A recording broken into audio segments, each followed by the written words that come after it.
Welcome to Story Tales. Please like this video and subscribe to Story Tales. I hope you enjoy the story. Let's begin. Rain hammered the earth at Magnolia Grove Cemetery. Each drop struck the casket with dull thuds that reminded John Holt of knocking on a door nobody would answer. He stood alone on one side of the grave, water soaking through his black suit jacket and running down his neck. He didn't move to wipe it away. The cold felt appropriate. Everything about this moment felt exactly as it should. Across from him, beneath a wide black umbrella, his parents whispered to each other. Marla Holt wore a designer black dress and pearls. Her makeup was perfect. Trent Holt checked his phone twice during the minister's prayer. John counted. 47 people attended. Business associates, mostly. Men in expensive suits who came because Elias Holt had been powerful. Women who came because they were married to those men. A handful of distant relatives who barely knew the deceased. Nobody cried except the minister, and John suspected that was professional courtesy. The casket gleamed even in the gray light. Polished ebony, gold handles. Elias would have hated it. He preferred simple things. But Marla had insisted on planning the funeral, and Elias couldn't argue anymore.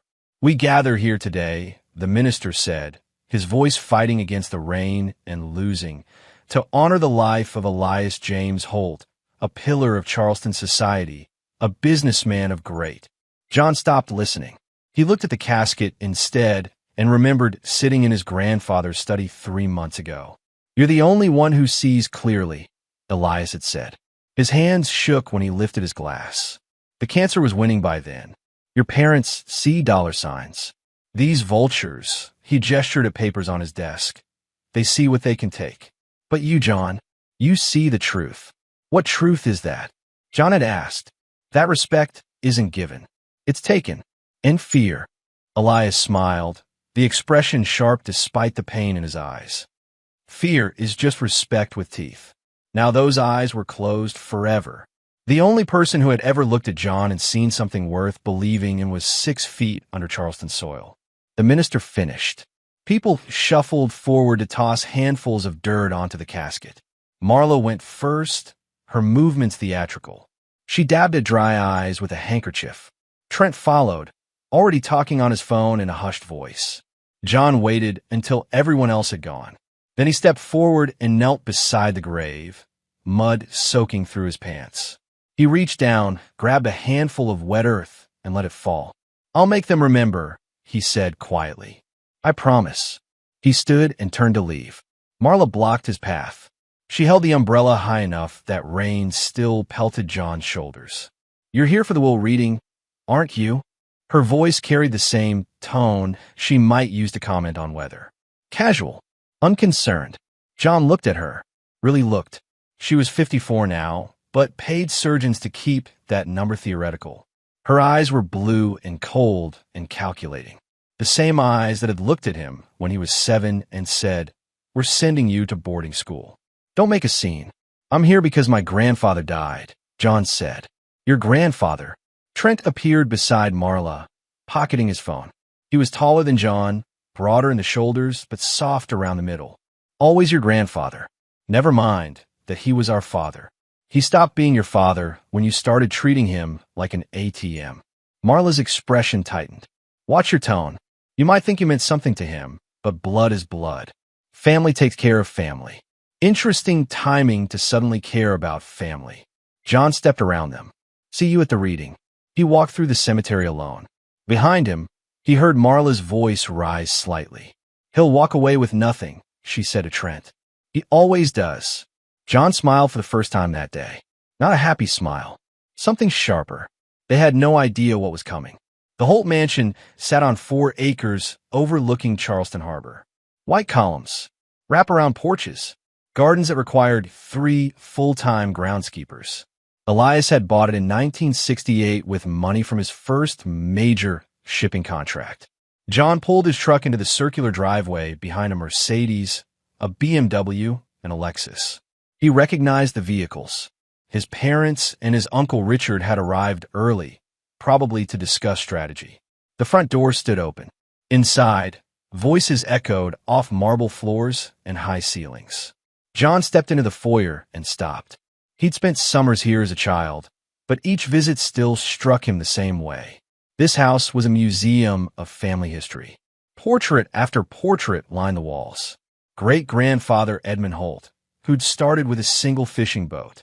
Great-great-grandfather Thomas, who'd fought in the Civil War and come home to nothing. Men who'd built something from dust and blood and stubbornness. John, Cliff Danner, emerged from the study, carrying a leather briefcase. The family lawyer was 63, mostly bald with wire-rimmed glasses that made him look perpetually surprised. "Thank you for coming. Where else would I be? Your family is already here." In the main sitting room, Cliff gestured down the hall. "We should begin soon." There's a lot to discuss. They walked together, their footsteps loud in the silence. John noticed details. Dust on the grandfather clock.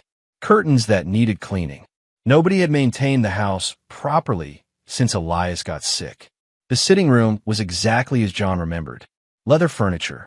Bookshelves packed with first editions. A desk made from reclaimed ship timber. Elias had spent most of his time here, working deals and planning strategies until the very end. Marla sat in the largest chair, legs crossed, examining her nails. Trent stood by the window with his phone. Uncle Richard occupied the sofa, sweating despite the air conditioning. Richard's wife, Linda, perched beside him, quiet and small and forgotten. They all looked up when John entered. "You're late," Marla said. "I'm on time." "You're early. Always so clever." Richard shifted his weight, making the leather creak. "Dad loved that about you. The smart mouth. He loved that I was honest." "That's different." Cliff cleared his throat and moved to the desk. He opened his briefcase and pulled out a thick stack of papers bound in blue folders. Everyone straightened. The temperature in the room seemed to drop 5 degrees. "Thank you all for being here," Cliff began. "I know this is a difficult time." "Let's skip the pleasantries," Trent interrupted. "Just read it."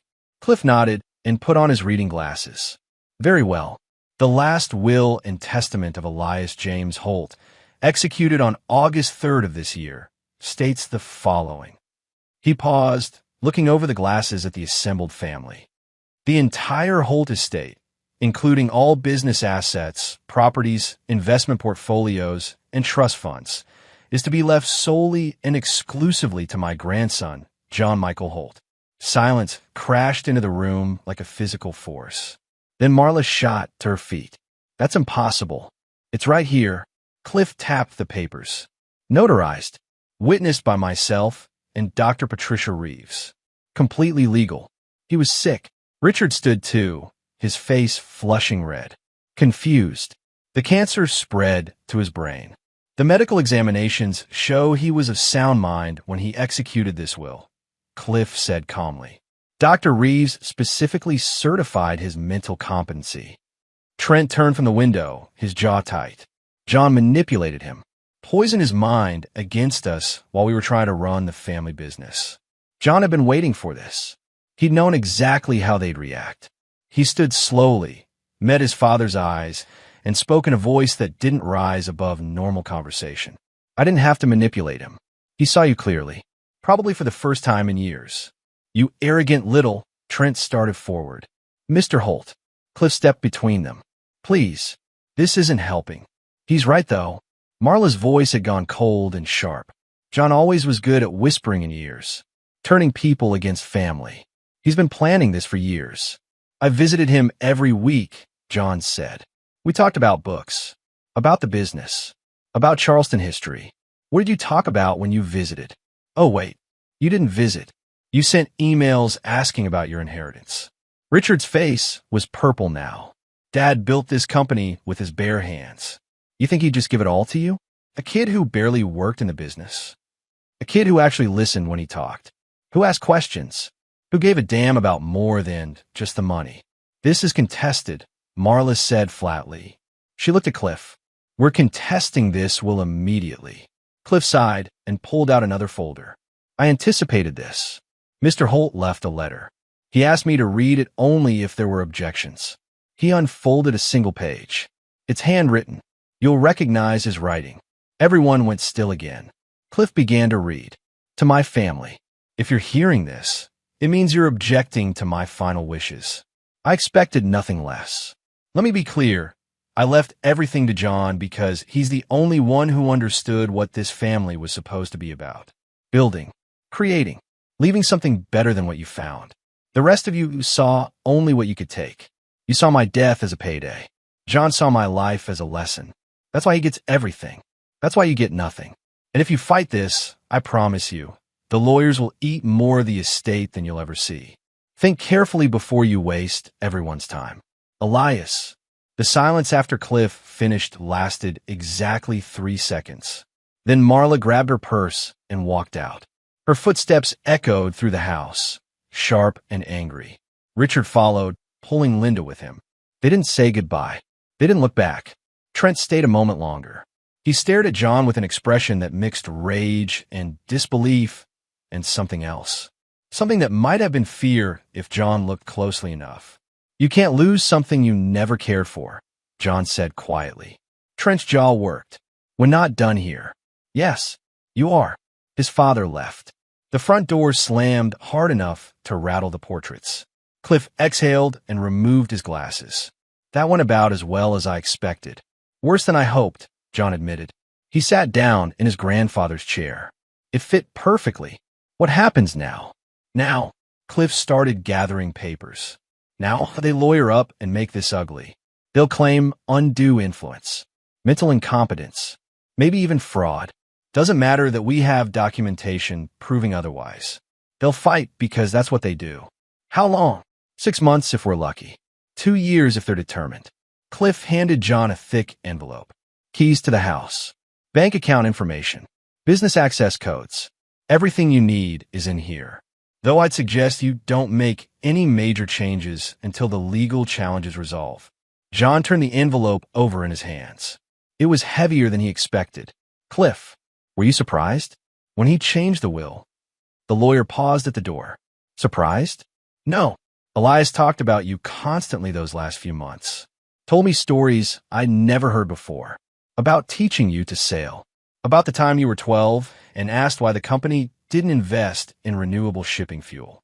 He was proud of you, John. Prouder than he ever was of his own children. Cliff smiled sadly. The only surprise was that he didn't do this sooner. After Cliff left, John sat in the empty house for an hour. He opened the envelope and spread the contents across the desk. Bank statements showing millions in liquid assets. Property deeds for the mansion and 3 other holdings.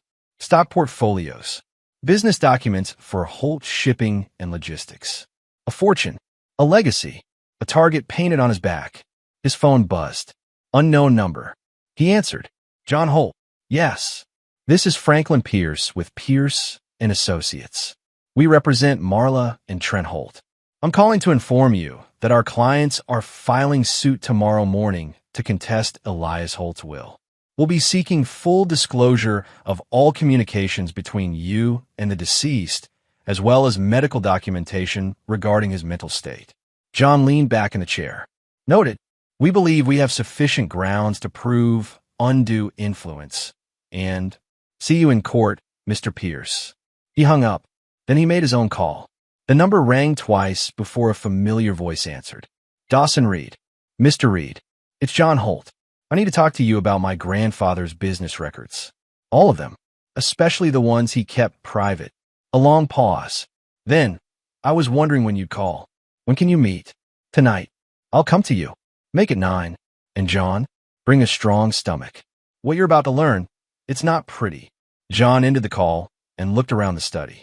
He'd won the first battle, but the war was just beginning, and he intended to win that too. 2 months later, John stood in his new office, Elias's old office, going through the 3rd box of financial records when his phone rang. The caller ID showed his attorney's name. Daniel. John. The summons arrived. They're moving forward with a full lawsuit. Daniel Grant was 42, sharp, and expensive. John had hired him the day after the will reading. They're claiming coercion, undue influence, and mental manipulation. Standard stuff, but they've got 3 character witnesses lined up. Who? The housekeeper. Dr. Reeves, though I don't think she'll testify the way they want. And someone named Patricia Lowell? Apparently a friend of your mother's who claims she witnessed you manipulating Elias at a dinner party. John pulled up his calendar from 2 years ago. That dinner party where I arrived late because of work and left early because Elias wasn't feeling well. That one. Probably. Truth doesn't matter much at this stage. They're throwing everything at the wall to see what sticks. What's our timeline? First hearing is in 3 weeks. Judge assignment comes through next week. Then we start discovery and depositions. Daniel's voice dropped. John, I have to ask, is there anything they could find? Any communication that might look bad? Any pressure you put on him? No. John spoke with absolute certainty. My grandfather and I talked about books, business strategy, and family history. I never asked him for anything. Never suggested changes to his will. Never even knew what was in it until Cliff read it. Good. Because they're going to dig. Bank records, emails, phone logs. Everything. Let them dig. They won't find anything. After hanging up, John returned to the boxes. Dawson Reed had been thorough. 5 decades of records sat in front of John, chronicling every major decision Elias had made. Most were routine. Shipping contracts, investment strategies, property acquisitions. But some were different. Transfers that didn't add up, payments to shell companies, money moving through the business in ways that seemed designed to hide rather than document. And at the center of it all, Trent and Marla's signatures. John photographed every suspicious page, built a timeline, traced money through multiple accounts. By 3 a.m, he had a clear picture.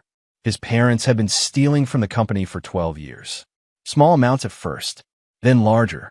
Then entire accounts disappeared and reappeared under different names. They'd been careful, but not careful enough. And Elias had documented everything. John found the ledger itself a week later, exactly where Dawson said it would be, hidden in a compartment behind a false panel in the study south wall. The book was leather-bound, worn at the edges, filled with Elias's precise handwriting. June 2015, T. Holt authorized payment to Clearwater Industries. Company doesn't exist.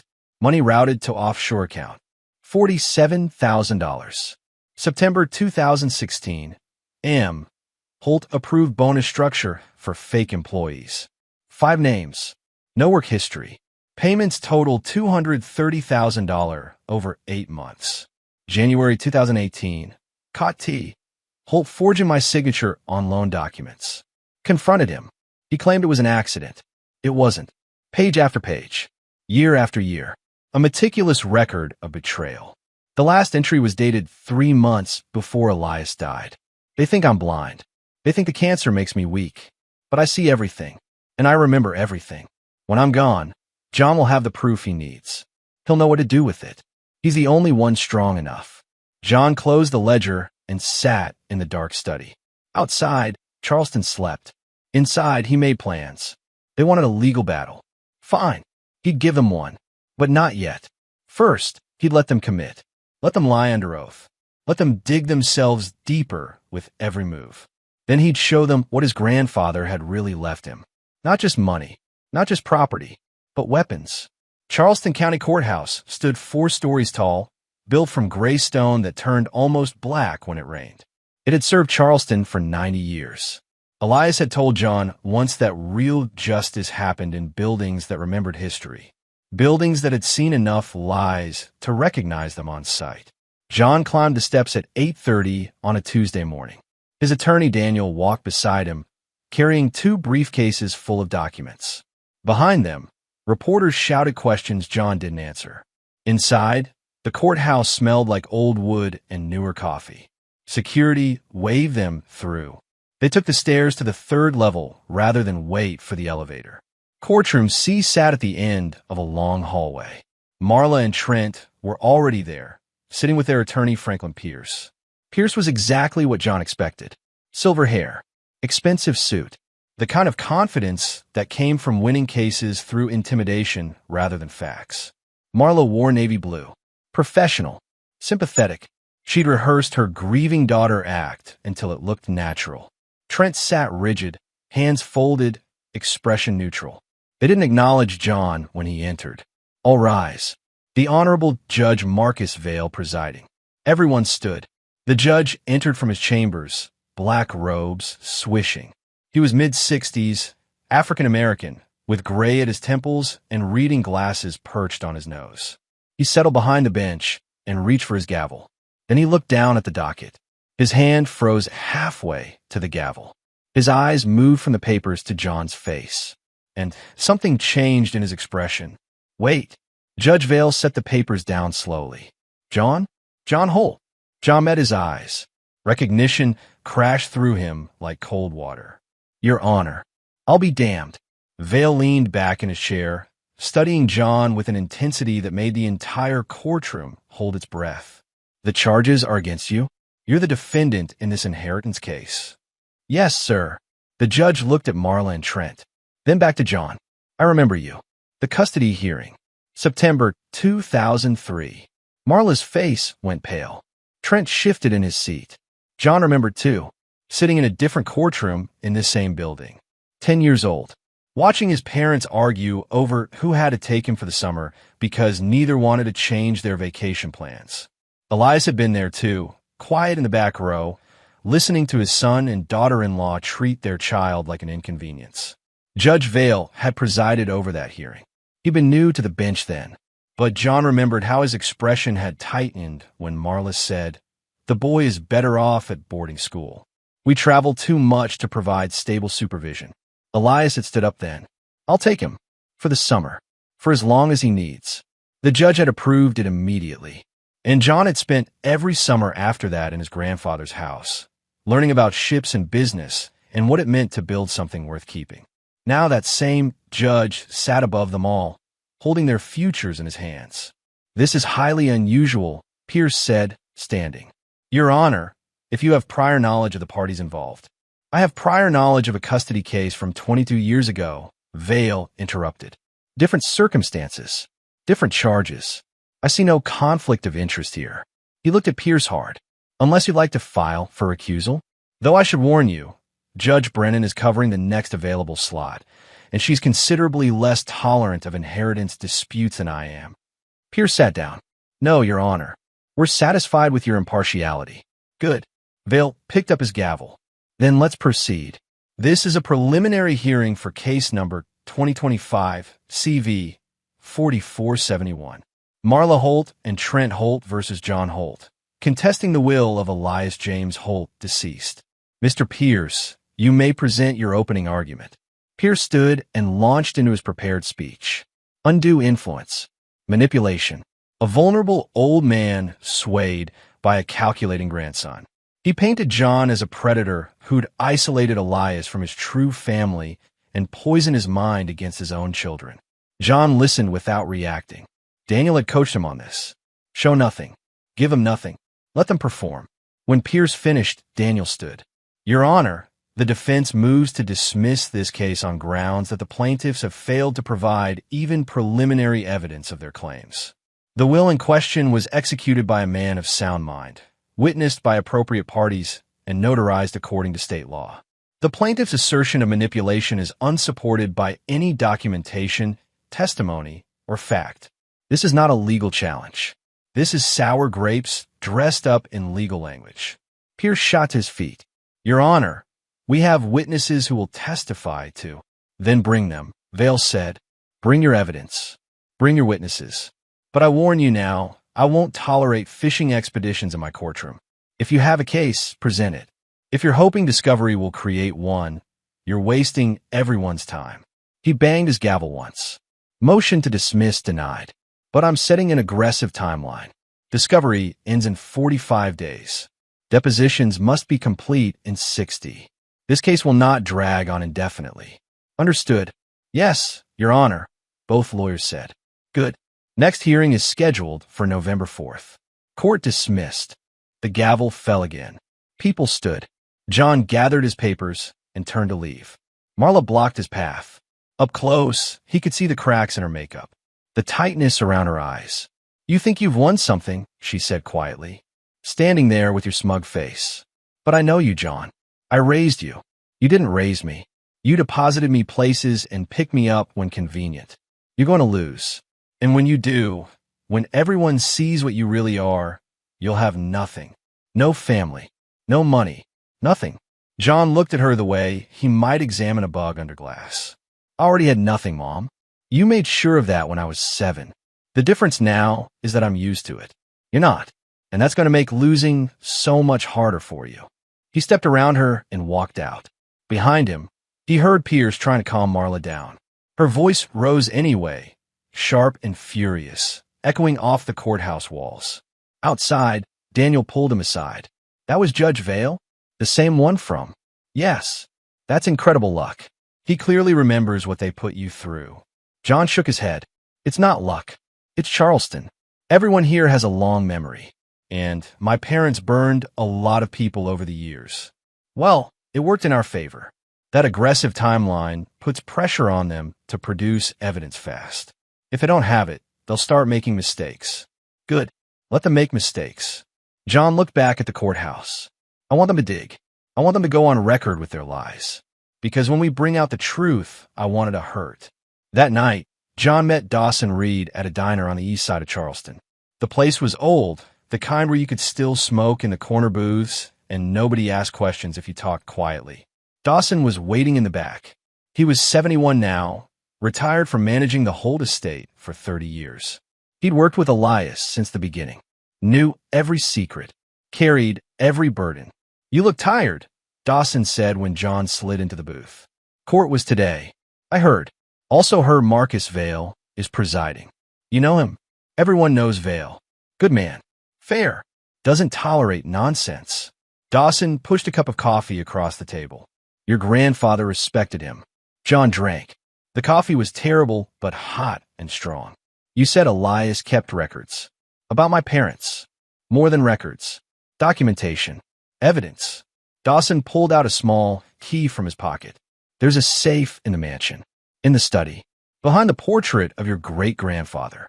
The combination is written on the back of this key, in ink only visible under UV light. Inside that safe is everything Elias collected over the years. The ledger. And more. Bank statements. Forged signatures. Audio recordings from meetings where your father admitted to embezzlement. Your mother discussing how to hide assets offshore. Elias was thorough. Obsessively so. John took the key. It was small, brass old. Why didn't he turn them in? Why let it continue? Dawson's expression turned sad. Because they were his children. And despite everything they did, he kept hoping they'd change. That they'd wake up one day and remember what it meant to be a Holt. To build something instead of tear it down. He paused. That hope died about a year before he did. That's when he made the new will. When he started preparing for you to take over. He knew they'd fight. He counted on it. Because he knew you'd need ammunition to win. And he gave you enough to level a city. John turned the key over in his hands. How bad is it? What they did. Bad enough to end them. Prison time if prosecutors wanted to pursue it. Civil suits that would bankrupt them twice over. Elias could have destroyed them any time. But he gave that choice to you instead. Why me? Because you're the only one who understood consequences. Your parents think money solves everything. Richard thinks connections matter most. But you, Dawson smiled. You understand that some debts can't be paid. Some mistakes can't be fixed. You understand justice. They talked for another hour. Dawson explained where to find everything.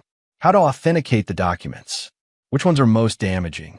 He'd spent months organizing it all after Elias died, making sure John would have what he needed when the time came. One more thing, Dawson said as they stood to leave. Your grandfather left you a letter. It's in the safe with everything else. He wrote it the week before he died. Said you should read it when you were ready to decide what kind of man you wanted to be. John drove back to the mansion alone. The house was dark. He'd kept only essential staff, not wanting anyone around while he worked. He went straight to the study and found the portrait. His great-grandfather stared down at him, severe and unsmiling. A man who'd known hardship and built an empire anyway. Behind the portrait was a wall safe. John used his phone's UV light on the key. Numbers appeared in pale blue. 18-34-07, his birthday. The safe opened with a click. Inside were 3 thick binders, 2 hard drives, and a sealed envelope with his name written in Elias's shaking handwriting. John took everything to the desk. He opened the first binder and started reading. What he found was worse than he'd imagined. Not just theft, not just embezzlement, but fraud on a massive scale. Fake employees drawing salaries. Contracts with shell companies owned by relatives. Insurance fraud. Tax evasion. A systematic dismantling of the company's integrity that had been going on for over a decade. And Elias had documented all of it. Bank transfers with timestamps. Emails where Marla discussed hiding assets. Audio recordings of Trent admitting to forging documents. Even video from security cameras showing them accessing accounts they weren't authorized to touch.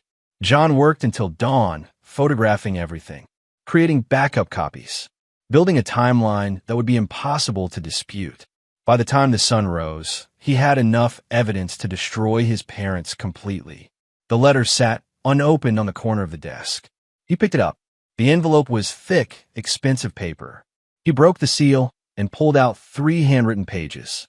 John, if you're reading this, I'm gone. And if you've opened the safe, you know what I left for you. Not just money, not just the business, but the truth. The ugly, painful truth about what my children became. I debated for years whether to confront them, to turn them in, to cut them off completely. But I was weak. I kept hoping they'd change, that they'd remember what it means to be family, to be Holtz. They never did. So now the choice is yours. You can use what I've given you to destroy them. Send them to prison. Take everything they have. They deserve it. Everything they've done is documented. The evidence is ironclad. Or you can do something smarter. You can make them destroy themselves. See, John, revenge isn't about what you take from someone. It's about what you make them give up. It's about watching them realize too late that they played themselves. Whatever you choose, choose it with clear eyes. Don't do it in my name. Don't do it for me. Do it because it's what you believe is right. The true heir isn't the one who inherits wealth. It's the one who understands what to destroy. With love and respect, Elias. John read the letter 3 times. Then he folded it carefully and put it in his jacket pocket. His grandfather was right. Destroying his parents outright would be easy. But it wouldn't be satisfying. It wouldn't teach them anything. They'd just see themselves as victims. No, better to let them build their own gallows. Let them lie under oath. Let them present fabricated evidence and coached witnesses. Let them commit perjury and fraud in their desperate attempt to win. Then, when they were fully committed, when there was no way back, he'd show everyone what they really were. Not with mercy, not with forgiveness, but with truth. Cold, documented, undeniable. The depositions started 2 weeks later. Pierce's strategy became clear immediately. Attack John's character. Paint him as a manipulative opportunist who'd taken advantage of a dying man. Make him look cold and calculating. Which was fine. John was cold and calculating. The difference was he came by it honestly. Mr. Holt. Pierce leaned forward across the conference table. How many times would you say you visited your grandfather in his final year? 43 times. Every Wednesday when I was in town. Extra visits when I traveled for work to make up for missed weeks. And during these visits, did you discuss his will? No, never, never. You expect us to believe that you visited a dying billionaire 43 times and never once discussed what would happen to his money. John met Pierce's eyes without blinking. I didn't need to discuss it. I wasn't there for his money. I was there because I was his grandson and I loved him. Yet you're the sole beneficiary of his entire estate. Yes, convenient. Not particularly. I have to deal with people like you now. Daniel kicked John under the table. A reminder to stay calm. But John saw Pierce's jaw tighten. Good. Let him get angry. Angry lawyers made mistakes. The deposition continued for 4 hours. Pierce circled the same questions repeatedly, looking for inconsistencies. Finding none, John had the advantage of telling the truth. His story never changed because he didn't need it to. Marla's deposition was different. John wasn't allowed to attend, but Daniel reported back that night over drinks at a bar near the courthouse. She's committed now, Daniel said. Claimed under oath that you threatened your grandfather. Said you told him you'd abandon him if he didn't change the will. That's perjury. Yes, but hard to prove unless you have recordings. John smiled. We might have something. What does that mean? It means keep deposing. Let them put everything on record. I want every lie documented. Trent's deposition happened the following week. He stuck to the script. John had manipulated Elias, isolated him, turned him against his loving family who only wanted what was best for him. But Trent made a mistake. He claimed John had visited Charleston in March of 2024, claimed there was a specific incident where John had yelled at Elias about money. John had been in Seattle that entire month. Business trip, dozens of witnesses, hotel records, credit card receipts, undeniable proof he wasn't anywhere near Charleston. Trent had just committed perjury on a specific, provable lie. "We have him," Daniel said after reviewing the transcript. "This is huge. We can bring evidence that he wasn't even in the state." "Not yet," John said. "Let him commit further. One lie isn't enough.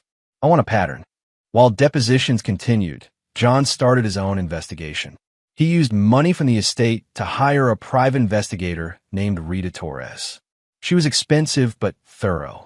Former FBI, specialized in financial crimes. "What am I looking for?" she asked at their first meeting. "Everything. Bank accounts, property holdings, shell companies. I want to know where every dollar came from and where it went." Rita worked for 3 weeks. What she found was damning. Trent and Marla owned property in the Bahamas through a company called Maritime Holdings LLC. The company was registered to a lawyer in Nassau who specialized in helping Americans hide assets offshore. The property had been purchased 8 years ago for $2 million. Cash purchase, no mortgage, no paper trail to Trent and Marla. Except Rita found the wire transfer. From Holt Shipping's operating account to an intermediary in Miami, then to Maritime Holdings, then to the Nassau lawyer. All within 48 hours.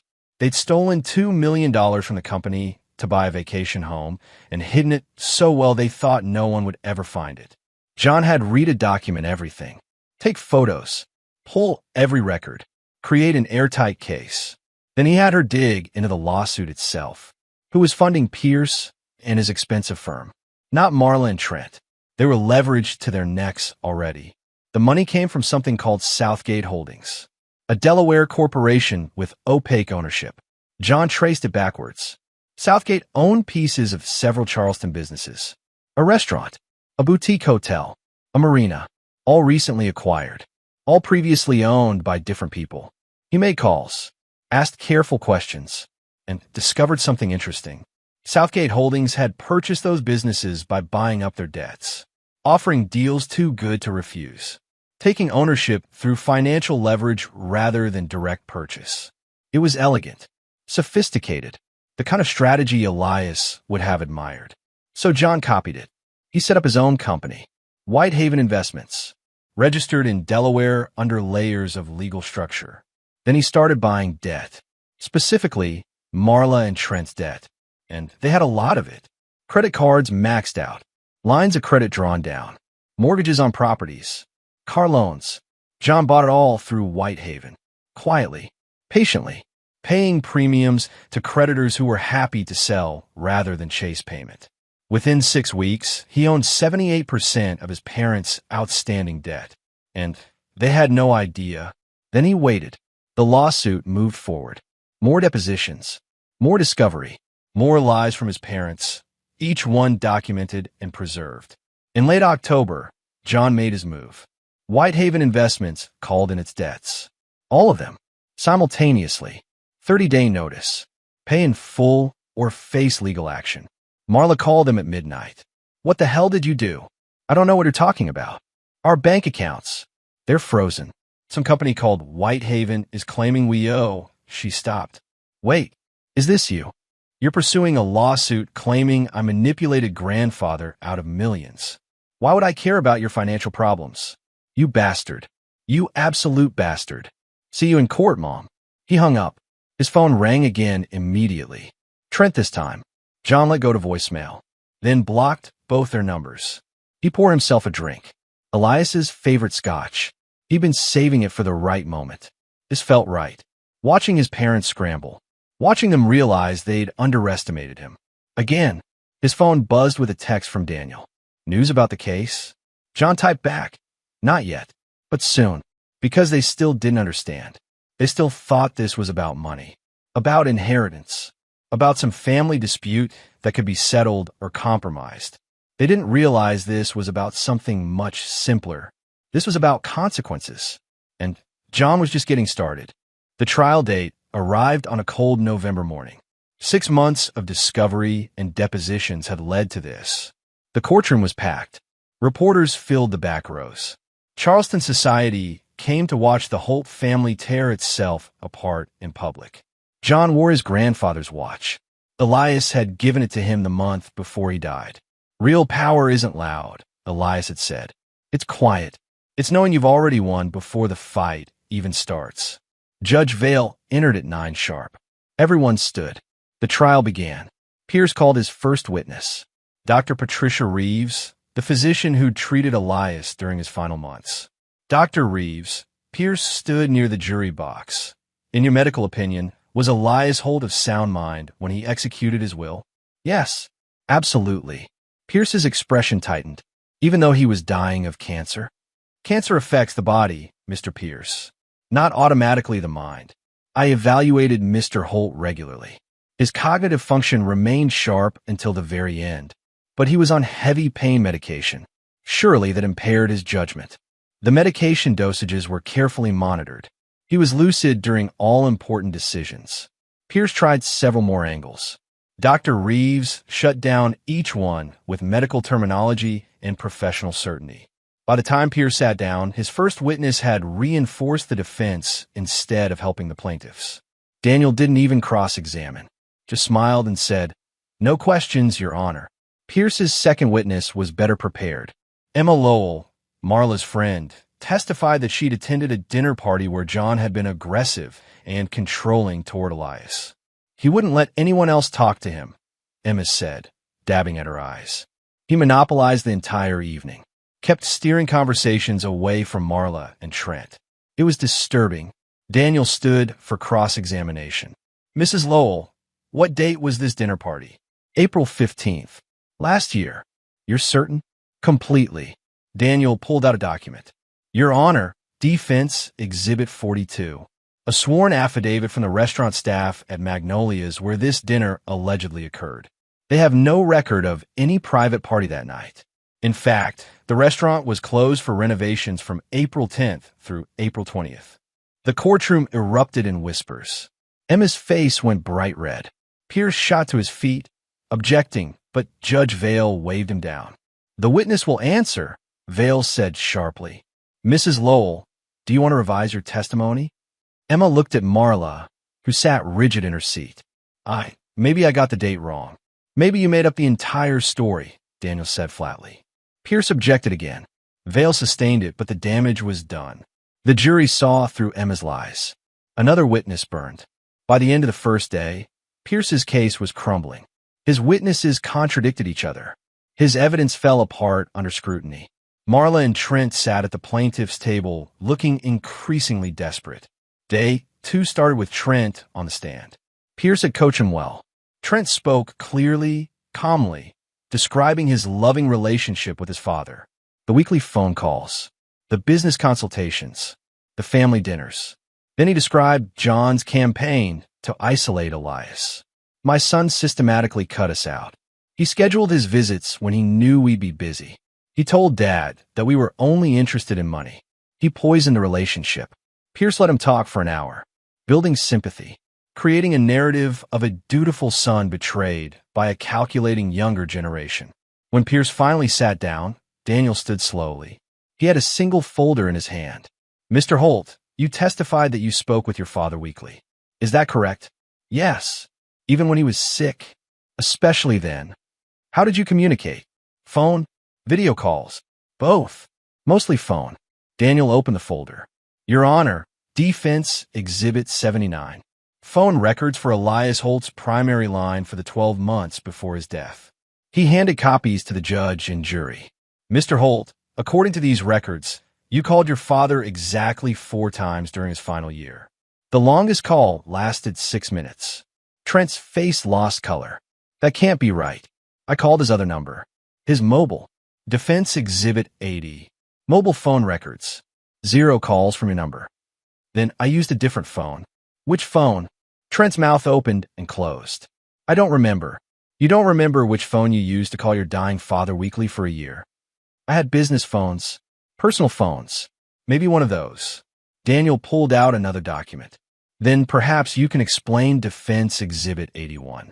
Your detailed phone records for the same time period. They show 0 calls to either of your father's numbers from any device registered to you. The courtroom went silent. Trent sat frozen, realizing he'd been caught in a direct lie. You committed perjury, Daniel said quietly. Under oath. In this courtroom, you lied about your relationship with your father to manipulate this jury. Objection. Pierce was on his feet. Argumentative. Sustained, Vale said, but he was looking at Trent with an expression that could freeze water. Daniel continued for another hour, dismantling every claim Trent made, providing documentation that contradicted each story. Phone records, credit card statements, travel records showing Trent was in Miami the weekend he claimed to be visiting his father in Charleston. By the time Trent left the stand, he looked like he'd been through a war and lost. Marla went up next. She'd learned from Trent's mistakes. She stuck to vaguer claims. John changed him. I could see it in Dad's eyes when we visited. How often did you visit? Daniel asked during cross. As often as I could. Work made it difficult. Defense Exhibit 94. Security logs from the mansion. You visited twice in the final year. Once for Christmas. Once for your father's birthday. Each visit lasted less than 2 hours. Marla's jaw tightened. I called frequently. How frequently? Several times a week. Daniel pulled out the same phone records. The records show 11 calls over 12 months. Would you like to revise your testimony? They went back and forth. Marla tried to maintain her position, but Daniel had documentation for everything. Every claim she made, he had records proving otherwise. By day 3, the plaintiff's case was in ruins. Pierce tried to salvage it with closing arguments about family dynamics and complicated relationships, but the jury looked skeptical. Then Pierce played his final card. Your Honor, we have one additional witness. Someone who can provide direct testimony about John Holt's manipulative behavior. Vale frowned. This is late notice, Mr. Pierce. The witness just came forward yesterday. She was afraid, but her conscience demanded she speak. Who is this witness? Rebecca Walsh.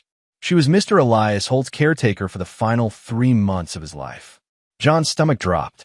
Rebecca had been kind to his grandfather. Attentive. Professional. He'd met her several times, and she'd seemed genuine. Pierce called her to the stand. Rebecca was 60-something, gray-haired, nervous. She swore in and sat down, hands folded. Ms. Walsh, Pierce began, during your time caring for Elias Holt, did you observe interactions between him and his grandson John? Yes, sir. Can you describe those interactions? Rebecca glanced at John. He kept his expression neutral.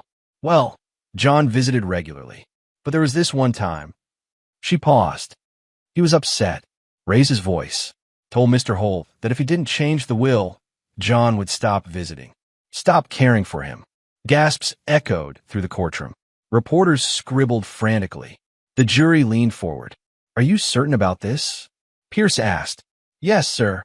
It disturbed me greatly, but I couldn't speak up. I needed the job. Thank you, Ms. Walsh. No further questions. Pierce sat down looking satisfied. The jury looked troubled.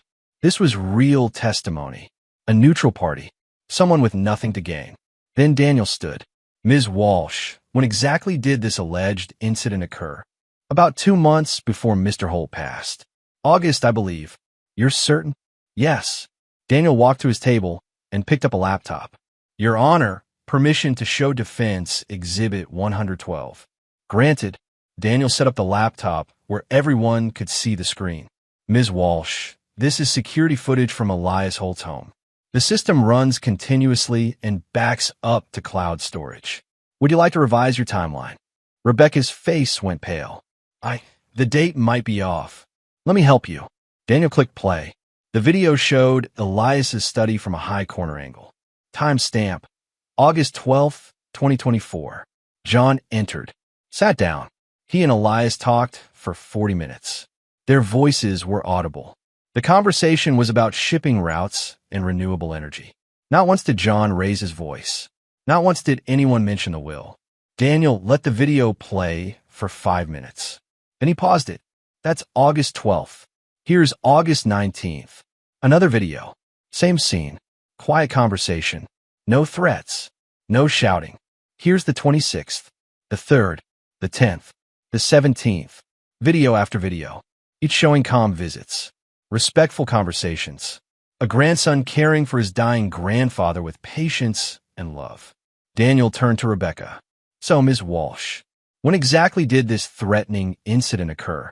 Rebecca's eyes filled with tears. I'm sorry. I'm so sorry.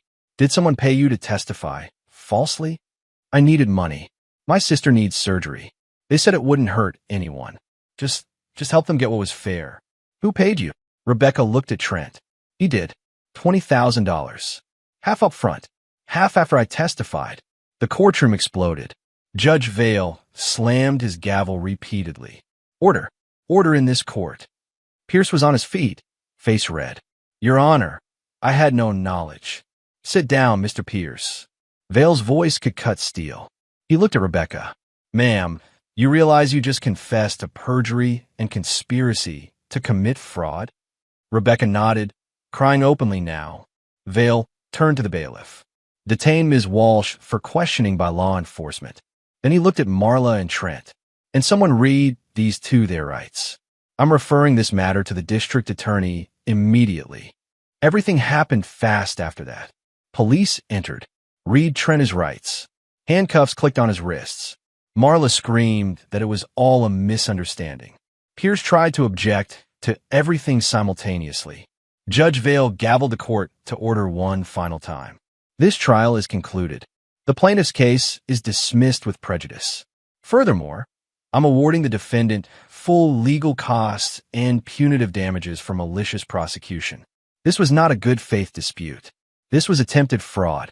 He looked directly at John. Mr. Holt, I apologize that the court's time was wasted on this matter. The inheritance stands as written.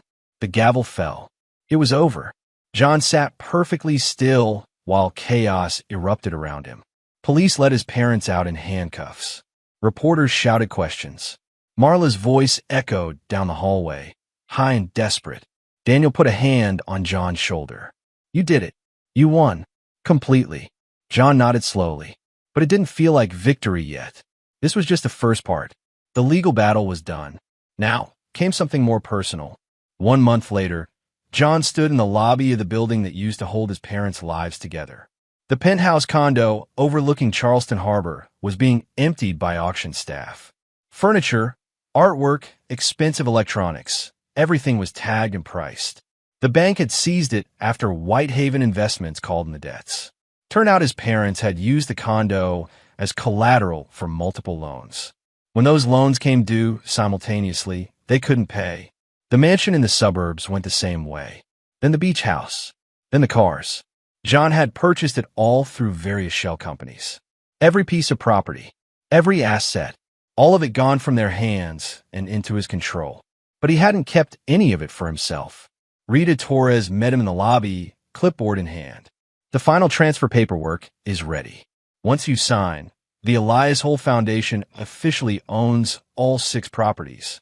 What's the timeline for conversion? Architects say 4 months for the main building. We're turning it into residential space for kids aging out of foster care. Job training center on the first level. Therapy services on the second. Your grandfather would have approved.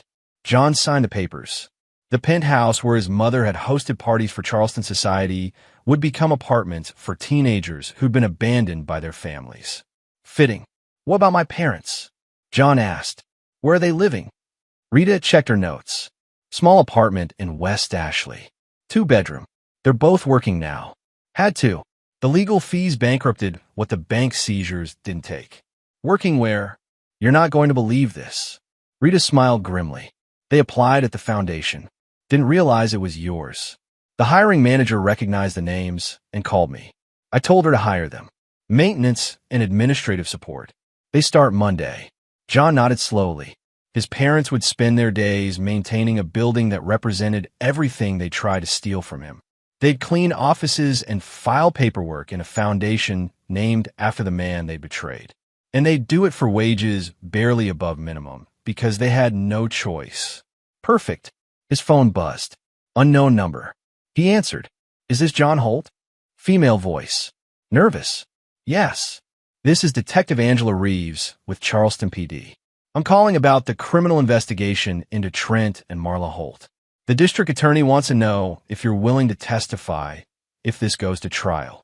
What are the charges? Conspiracy to commit fraud, subornation of perjury, embezzlement from Holt Shipping and Logistics. We've been going through the evidence you provided. It's extensive. John thought about the ledger, about Elias's careful documentation, about years of theft and lies. What's the likely sentence? If convicted on all counts? 5 to 10 years. Each. 10 years. His parents would be in their 60s when they got out. No money, no property, no reputation. Nothing left except the memory of what they'd lost. Mr. Holt, will you testify? He looked around the empty lobby. Boxes everywhere. Lives packed up and sold off. Yes, I'll testify. When do you need me? Trial's set for March. We'll be in touch. After she hung up, John walked to the window. Charleston spread out below him. The harbor, the church steeples, the old buildings that remembered centuries of history. His grandfather had loved this city, had built his business here, had believed in making things that lasted. John pulled out the letter from his pocket. He'd carried it every day since finding it. The paper was soft now, creased from being folded and unfolded. He read the last lines again. The true heir isn't the one who inherits wealth. It's the one who understands what to destroy. He finally understood what Elias meant. Destroy didn't mean annihilate. It meant dismantle. Take apart the structures that were rotten and rebuild something better from the pieces. His phone rang again. Daniel this time. John, good news. The insurance company settled. They're paying out Elias's life insurance policy. $3 million. I thought my parents were the beneficiaries. They were. But the fraud conviction voids that. It reverts to the estate. To you. $3 million more. Money his parents had counted on. Money they'd probably spent in their minds 100 times over. Gone. All of it gone. Put in the foundation, John said. Endowment fund. Make sure it lasts. You sure? That's a lot of money to give away. I'm sure. He ended the call and took the elevator down. Outside, Charleston's afternoon heat hit him like a wall. He walked to his truck and drove across town to the mansion. The foundation construction had already started. Crews were renovating the interior, tearing out walls, updating electrical, making it suitable for its new purpose. The house that had been a symbol of family wealth would become a symbol of something else. Second chances. Fresh starts. Hope for kids who've been dealt bad hands. John found the construction foreman reviewing blueprints in what used to be the living room. Mr. Holt. The foreman, a man named Doug, shook his hand. Want to see the progress? Actually, I need to make a change. The main study on the second level. I want it preserved exactly as it is. Turn it into a library or meeting space, but keep the original furniture. The desk, the shelves, everything. Doug made notes. Any particular reason? It's where my grandfather worked, where he built his business. I want people to see it, to understand where they came from. Got it. We'll make it work. John spent an hour touring the construction, seeing walls come down, seeing new spaces take shape. The house was transforming, becoming something his grandfather would have been proud of. As he was leaving, a car pulled up, a Mercedes. Expensive. The driver got out, and John recognized him immediately. Franklin Pierce, his parents' lawyer. Pierce approached carefully. Mr. Holt, I was hoping I'd find you here. Come to apologize? In a way.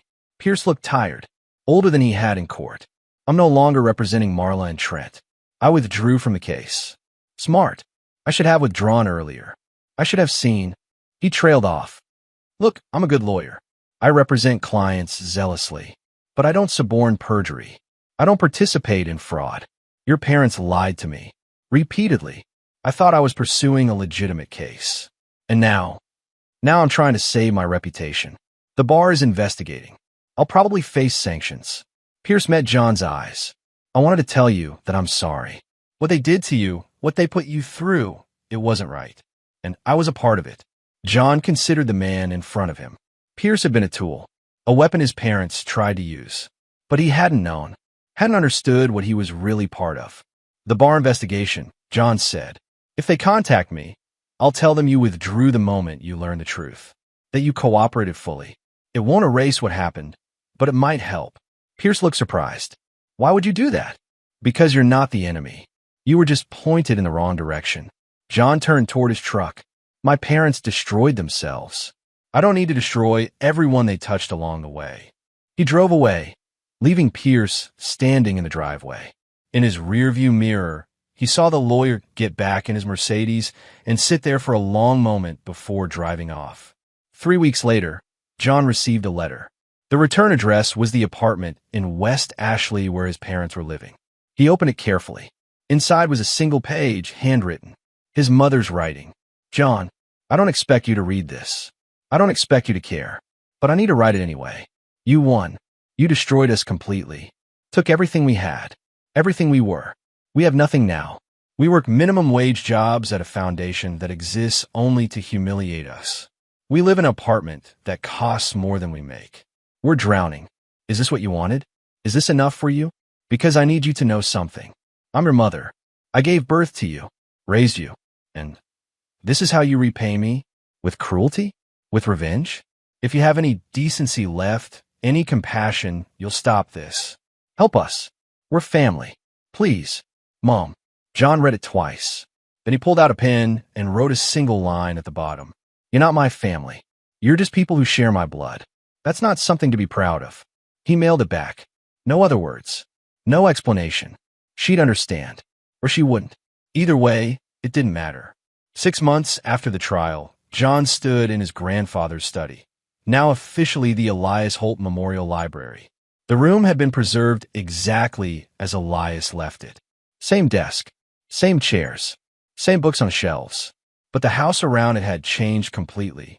Where there had been empty bedrooms, now there were apartments for 12 kids.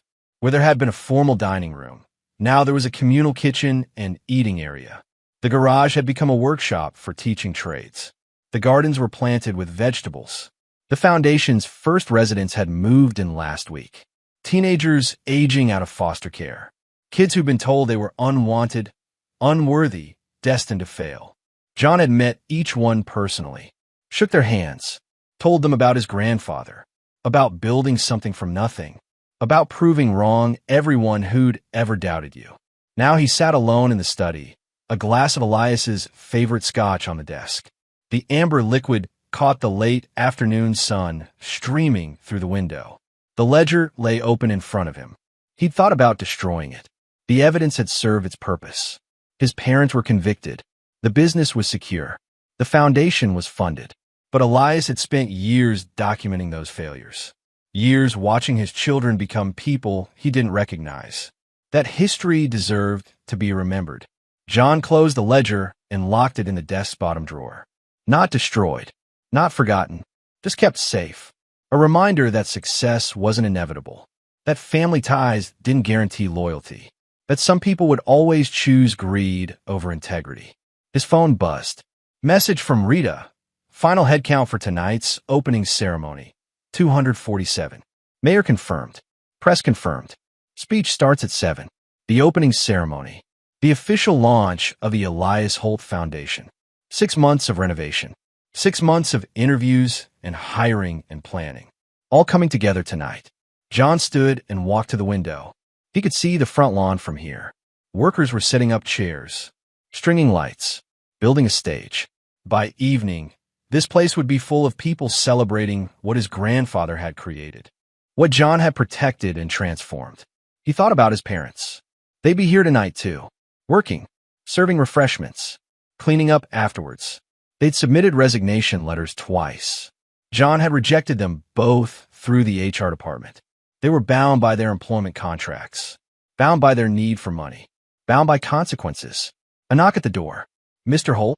A girl stood in the doorway. Maybe 17. Short dark hair. Nervous expression. One of the new residents. Come in, John said. What's your name? Ashley. She stepped inside, looking around at the books and furniture. This is beautiful. I've never seen so many books in one place. You like reading? Love it. But I never had my own books before. Foster homes don't usually. She trailed off. Anyway, I wanted to thank you. For this place. For giving us a chance. You don't need to thank me. Yeah, I do. Most people look at kids like us and see problems. See failures waiting to happen. But you built this. You actually believe we can succeed. John smiled. My grandfather taught me that success isn't about where you start. It's about whether you're willing to do the work. Are you willing? Yes, sir. Then you'll make it. Use the library whenever you want. The books are here for you. Ashley left, still looking around in wonder. John watched her go and felt something he hadn't felt in months. Not satisfaction, not revenge, something quieter, something that might have been peace. At 7 o'clock, John stood on the stage in front of 247 people. Cameras flashed. Reporters recorded. The mayor sat in the front row, beaming for the photographers. John didn't have a prepared speech. Didn't need one. He spoke from memory and truth. My grandfather, Elias Holt, believed that family wasn't just about blood. It was about who showed up, who did the work, who built something that lasted beyond themselves. He gestured at the mansion behind him. This building represented one kind of legacy. Old money, old ways. But my grandfather understood something important. Legacies only matter if they serve a purpose beyond themselves. He paused. In the crowd, he spotted his parents. Marla stood near the catering table in his staff uniform. Trent was by the garden, picking up trash. Both looked older, smaller, defeated. John met his mother's eyes across the distance. She didn't look away, but she didn't smile either. Just stared with an expression that mixed hatred and grief and resignation. The Elias Holt Foundation exists because some people deserve a second chance. Because being born into difficult circumstances doesn't define your future. Because success belongs to those willing to fight for it. He looked directly at the kids standing together near the stage. 12 faces, 12 stories, 12 chances to prove everyone wrong. This is their house now, their foundation, their future, and anyone who stands in the way of that future will answer to me. Applause erupted. People stood. The mayor shook John's hand. Photographers swarmed, but John barely noticed. He was watching Ashley, who stood with tears streaming down her face, clapping harder than anyone else.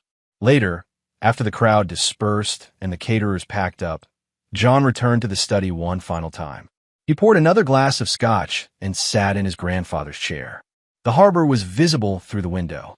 Ships moved slowly across the water, their lights reflecting in the darkness. Charleston at night, beautiful and old and full of ghosts. John pulled out Elias's letter and read it one last time. The true heir isn't the one who inherits wealth. It's the one who understands what to destroy. He finally had his answer. The true heir understood what to destroy and what to build from the ruins. Understood that revenge wasn't about taking. It was about transforming. His parents had lost everything. Their money, their status, their dignity. But more importantly, they'd lost their names. The Holt legacy no longer belonged to them. It belonged to 12 kids who needed it more. To a foundation that would outlast them all. To a future built on Elias's values instead of Marla and Trent's greed. John raised his glass toward the window, toward the harbor, toward Charleston and all its memories. You were right, grandfather, he said quietly to the empty room. They'll never forget my name again. But more importantly, they'll remember yours. And that's worth more than all the money they tried to steal. He drank. The scotch burned going down, smooth and strong, exactly the way Elias liked it. Outside, the storm clouds that had been gathering all evening finally broke. Rain began to fall, steady and cleansing, washing over Charleston like a baptism. John Holt sat in the darkness and smiled. Not a cruel smile, not a triumphant one, just the quiet smile of a man who'd finished what he started. The inheritance was secure. The foundation was thriving. His parents were broken but not destroyed, working their way through consequences they'd built themselves. And John was finally free. Free from anger. Free from the need to prove anything. Free to build something his grandfather would have been proud of. The rain fell harder, drumming against the windows, and John closed his eyes and listened. It sounded like applause. It sounded like justice. It sounded like victory.